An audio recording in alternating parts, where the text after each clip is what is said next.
Welcome to this explainer, where we are going to conduct a financial autopsy on a truly historic corporate event, Honda Motor Company's fiscal year 2026 financial report.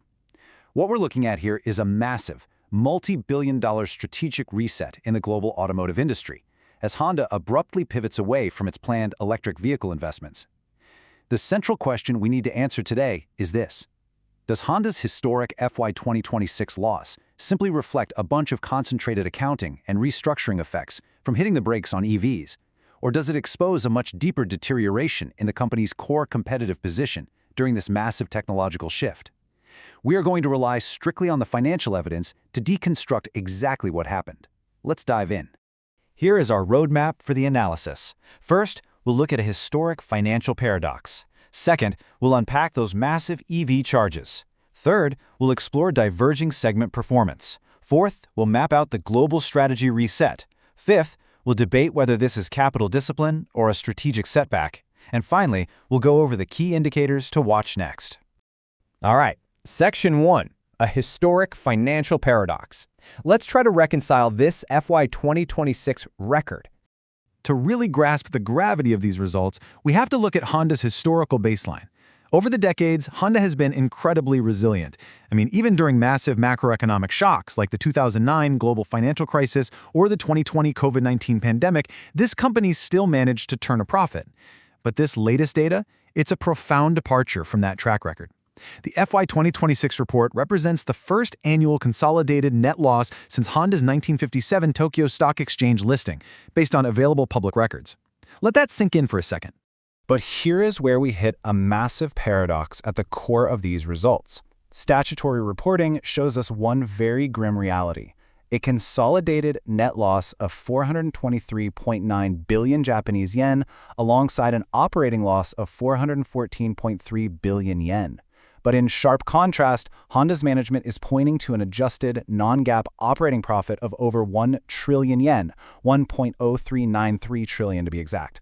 So you're probably wondering, how can a statutory loss of historic proportions exist at the exact same time as management claiming an underlying operating profit of over 1 trillion yen? Well, independent analysis shows us that it really comes down to isolation. Honda's core legacy operations, they actually remained completely profitable throughout the fiscal year. This unprecedented statutory deficit wasn't some systemic enterprise-wide collapse. It was fundamentally driven by extraordinary, highly concentrated charges tied directly to their electric vehicle division. So when management points to that 1.0393 trillion yen adjusted figure, they are basically trying to isolate and highlight their underlying business strength before they took those massive one-time strategic write-downs for EVs. Which brings us to Section 2. Let's unpack those EV chargers and deconstruct that staggering 1.5778 trillion yen figure. Understanding exactly what makes up this 1.5778 trillion yen charge package is absolutely crucial for figuring out the mechanics of this loss. It's broken down into 4 distinct accounting buckets. First, you've got 521.3 billion yen in impairments. These are largely non-cash write-downs on the reduced value of specific EV assets. Then, 331.4 billion yen in disposal losses, which is essentially the cost of scrapping or liquidating physical assets. Another 124.1 billion yen comes from equity method losses tied to joint ventures that aren't performing well. And finally, the biggest slice, 667.4 billion yen allocated to provisions. Now, because of different accounting offsets and tax treatments, you can't just add these up for a perfect arithmetic bridge to the final operating loss, but collectively, they show you the sheer colossal scale of this strategic retreat. We really need to isolate and define that biggest slice, though, the provisions. In corporate accounting, a provision is basically an estimated amount that a company sets aside on its balance sheet for a probable future liability. In the context of Honda hitting the brakes on EVs, these liabilities are things like canceled supplier agreements or paying out onerous contracts for models they've decided not to build. Crucially, that 667.4 billion yen figure does not mean Honda just immediately lit that cash on fire. It indicates potential future cash outflows that will happen over time as they settle these agreements. That distinction between non-cash write-downs and future cash liabilities is absolutely vital when we look at Honda's current liquidity. Moving on to Section 3, diverging segment performance, or in other words, where Honda actually makes its money. If you assumed every division at Honda was bleeding money this year, the data thoroughly corrects that misconception. Performance diverged wildly across their different business units. The motorcycle segment is an absolute powerhouse, generating a massive 731.9 billion yen in operating profit. The financial services unit, also incredibly strong, posting returns of 275.5 billion yen. But then you look at automobiles, which recorded a severe operating loss of over 1.4 trillion yen. The data confirms that the automobile division essentially acted as a sponge, absorbing the overwhelming bulk of these EV restructuring charges, which shielded the highly profitable motorcycle and financial services divisions from the blast radius.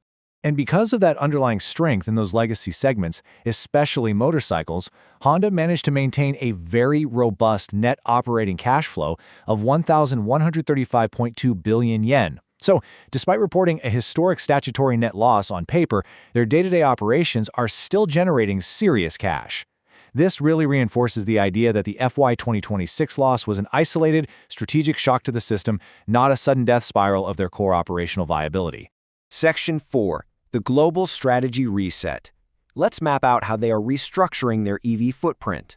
The geographic fallout from this strategic retreat is actually highly localized. They aren't pulling back everywhere. It's concentrated almost entirely in North America and China.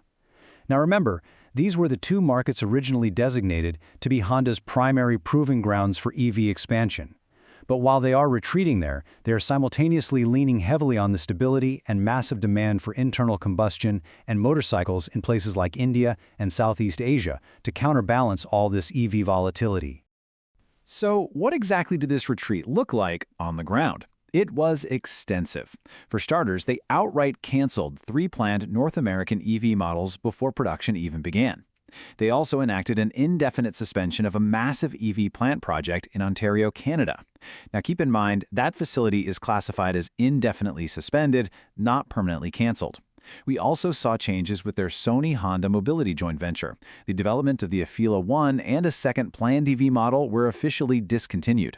And over in China, to address a contracting market, they advanced capacity reductions of roughly 480,000 internal combustion engine units to right-size their production against falling sales. In response to all of this, management laid out a revised 3-year capital allocation plan totaling 6.2 trillion yen. And you can clearly see the pivot. A commanding 4.4 trillion yen is being heavily redirected right back into hybrid and gasoline vehicles. Why? Because right now, those platforms boast high consumer demand and really strong profit margins. But they aren't abandoning the future entirely. They are keeping 1.0 trillion yen allocated for software development and 0.8 trillion yen for foundational EV research. It's a clear strategy of relying on near-term hybrid cash cows to sustain their long-term technological development. Section 5. Discipline or strategic setback. Let's weigh the competing interpretations of what this all means. When you evaluate the root causes of the FY 2026 reset, you get two very different stories. Honda management points the finger primarily at external policy shifts. They cite U.S. tariffs, abrupt changes to EV tax incentives, relaxed global emissions rules, and cutthroat software competition from domestic players in China. Independent analysis, however, takes a broader view.